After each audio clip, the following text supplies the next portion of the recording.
Well, hello, BookTube. It's Roz, and I'm here for a scallydandle.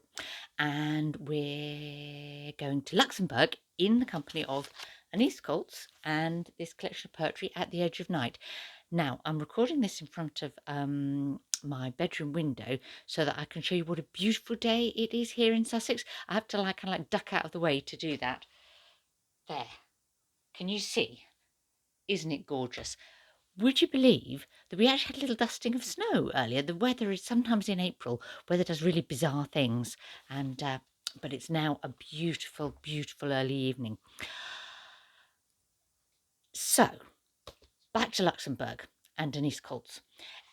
Now, she is the sort of most revered and respected contemporary poet in Luxembourg, I would say. But I have to say that I appreciate that even the most famous and significant poet in Luxembourg is probably a bit of a niche interest, isn't it? So I'm just going to add, so, don't really have to stay to hear about this, but I will also be talking just a little bit about the issues of poetry and translation, which I think is an interesting topic, or it is to me, and translation generally. Reading things in translation, which we want to do, but it involves some compromises. But I think that's particularly true with poetry, isn't it? And I'll connect there to reading the Divine Comedy by Dante with Tom LA Books, which I'm doing at the moment. And then that also kind of led me into thinking about what about when we read things in our own language, but they're things from so long ago that we almost need to translate them to ourselves as we read them. For example, like we read Shakespeare, and at the moment I'm really enjoying Shakespeare's sonnets in the company of Tootight Lautrec, and I will link to that in the show notes. So that's the plan. So let's start with Luxembourg. And what I usually do is I produce my trusty globe and I show you where the country is on the globe. Now, Luxembourg, you may not, if you're not from Europe, you may not even have heard of it. And it is so small that if I were to try and point out to you where it was, I would hide all of it and more very easily. It's between France, Germany, and Belgium. Yeah. So if you can, yeah, you can't really see at all, can you? I'll put it down. Useless. So let's get back here so the lighting settles down again. Yeah. So really small country. It's a Grand Duchy. I think it's the only remaining Grand Duchy that's still a nation in the world. Europe used to have lots and lots of principalities, duchies, palatinates, independent city-states, loads. And gradually, over the centuries, they've been absorbed into the bigger kingdoms and countries around them. Sometimes by force, sometimes by dynastic marriages, sometimes almost like by choice, like the cantons of Switzerland choosing to become a country. Choosing to join each other. The ones that have survived, and there are just a few, it's usually because of some odd accident of history. So Luxembourg, over time has been sort of grabbed by France, by Germany, by the Netherlands or Belgium, whatever it was, that whatever those countries were at the time. And all of those countries have kind of gained bits of it, but it survived as a little rump of a country, about 80 miles long and about 35 miles across. Or you can turn that into kilometres if that's what meaningful for you. But it's little. It is actually the biggest of Europe's remaining microstates. So going down in size order, if you have, there's like Luxembourg, then Andorra, which is kind of in the Pyrenees. Next one down from that is Malta, which is an island, and used to belong to the a Templar order of knights. So that's why it stayed separate, I think. Liechtenstein, that's another kind of duchy type thing. San Marino, in Italy, Monaco, that's kind of on the borders of France and Italy, and the Vatican City, which is a kind of real anomaly. And of those microstates, my kind of scallydandling reading, the only ones that I've managed to find books from so far are Andorra and now Luxembourg. And for Luxembourg, I have to thank Jim at Jim's Books Reading and Stuff, because when I did a little video just after Christmas saying, help me find things from the countries that I haven't found yet, he made this suggestion from Luxembourg. So thank you so much, Jim. If you've got a suggestion for any of those other microstates, bring it on, please. Yeah. What else could I tell you about Luxembourg? It's still got a Grand Duke.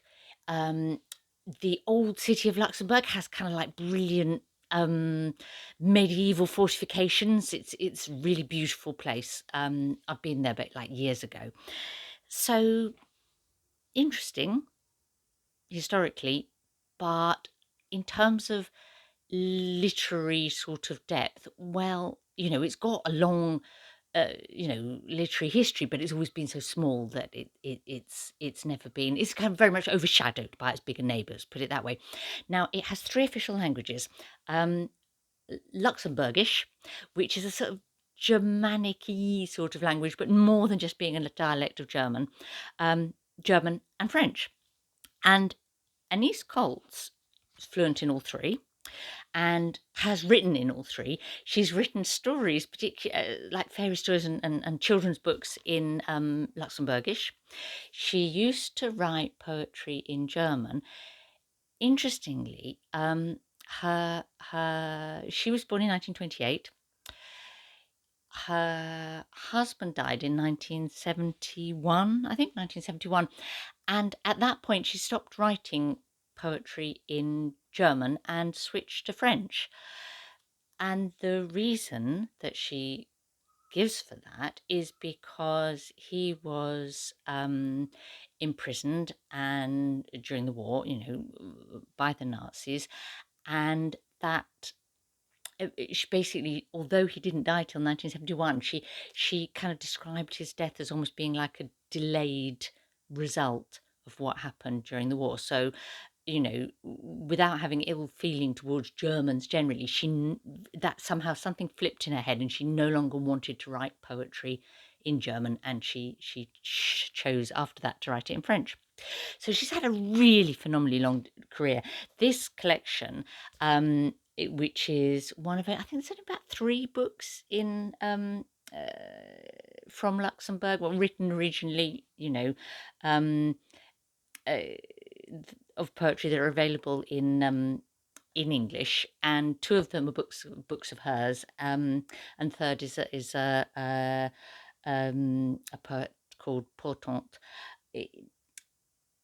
It's yes, so not something that is sort of readily available, but these poems, although she's been writing poetry sort of for decades, these are all from the early 2000s, and the translator, Anne-Marie Glasheen, chose a selection from 4 of her collections that are all from they're like from 2000, 2001, 2003, 2004. What are they like? Oh, short and sparse. If I say sparse, I don't mean sparse in kind of images and ideas, but in language. Yeah, short and sparse and focused and powerful, actually. I'll give you a little example. They're all, because they're short, it's easy to give you a little sort of burst of one. Okay, this one's called The Crow.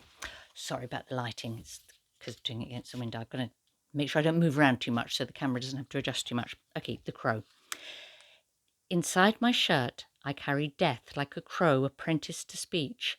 Only he understands the rabid language of my heart.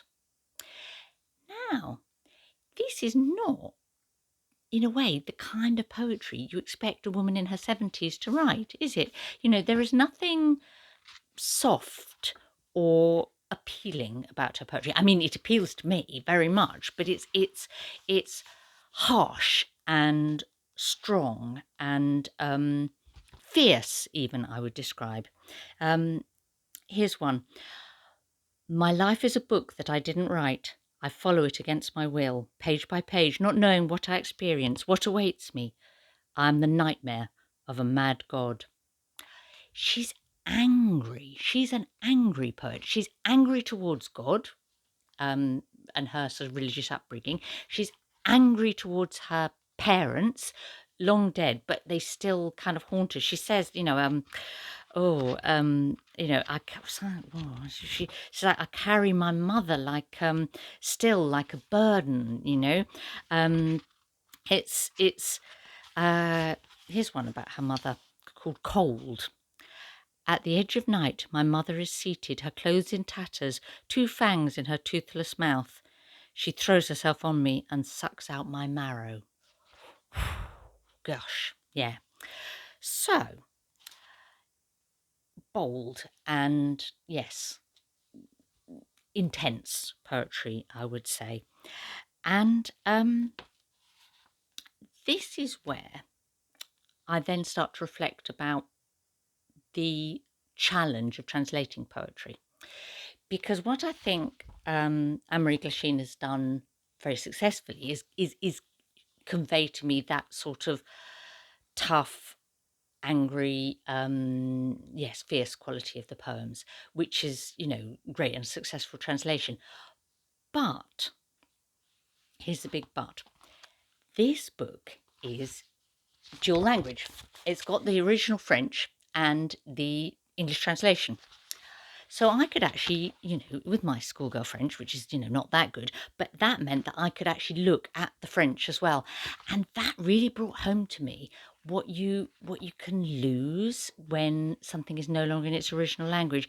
And that one of the challenges for a poet, no, the translation of poetry, is that you've got to get the meaning, you've got to get the feeling, something about the style, but you're also trying to get the actual can you get the sound and the rhythm, and that's where you probably fall down.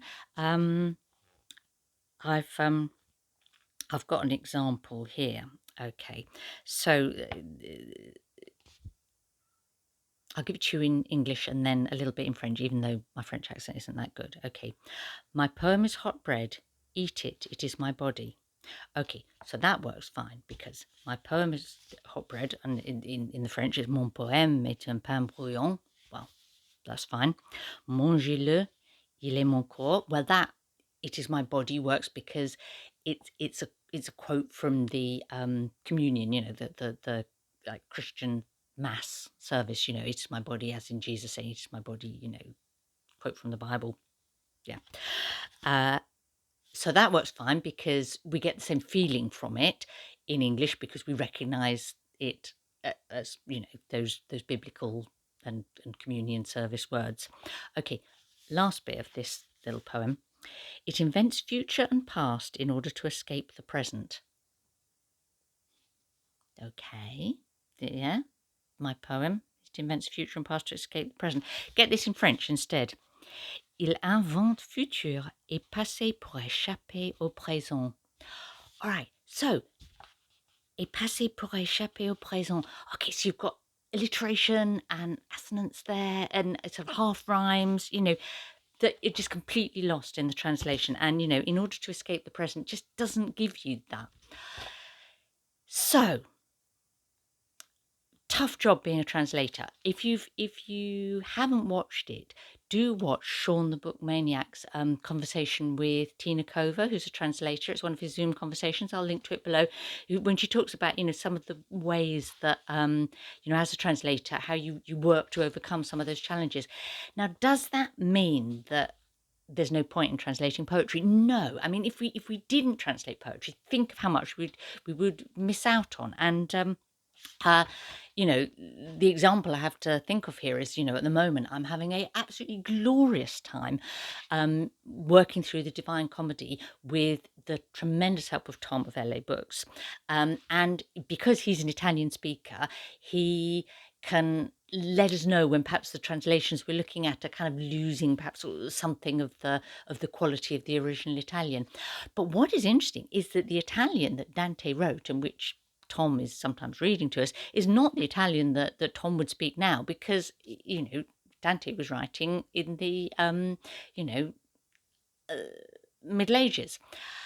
So there's this other layer, and this brings me to thinking about Shakespeare. When you and I read Shakespeare, say if we're English speakers, we can understand it usually, but it's like we have to almost translate it to ourselves. We have to shift into a different register. I was Kelly of Books I'm Not Reading was saying she's just started reading Henry IV, part 1, and because she hasn't read any Shakespeare since September, she's not struggling, but she hasn't got herself back into being a fluent Shakespeare reader, and you have to kind of work your way back into it. And what is interesting is, of course, you can get sort of missing bits of vocabulary, I guess, from notes or whatever. But one of the issues with Shakespeare's poetry is that although the pronunciation of words, so words that we still have that look identical, now sound differently. Now, Tootight Lautrec was talking about this in relation to sonnet number 49, and there's some words in that sonnet. Let's find an example. So was and pass, or present and I've lost. Yes, desert and part. Parson was I and gravity. So they were I and gravitae, pass and was, desert and part. Yeah, and you have to choose. Do I pronounce it so it sounds wrong, or do I pronounce it so that I get the rhymes?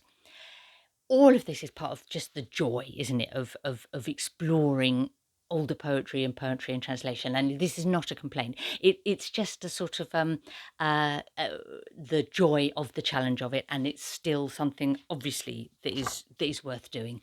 And I hope you feel the same. And if there's a poet in translation that you particularly enjoy, do say in the comments. Or if you've got suggested books for my other European micro countries, micro nations, I'd love to hear. Happy week, everyone.